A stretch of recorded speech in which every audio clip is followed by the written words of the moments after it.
जिस तरह हम एक कौम बनते जा रहे हैं, एक कौम के लिए कोई चीज नामुमकिन नहीं होती।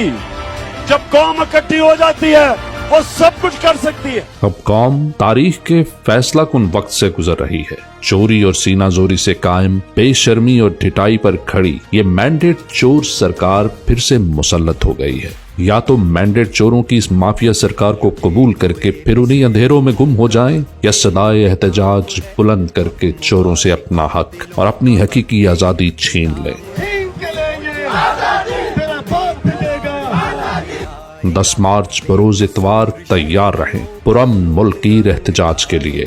मैंडेट पे डाके के खिलाफ, मखसूस नशिस्तें हथियाने के खिलाफ जिंदा कौमें अपना हक छीन के ले लेती हैं। मैं आज आप सबसे अपील कर रहा हूं कि आपको अपने हकूक के लिए, अपनी हकीकी आजादी के लिए सबको निकलना पड़ेगा। कभी भी किसी कौम को प्लेट में आजादी नहीं पकड़ाई जाती।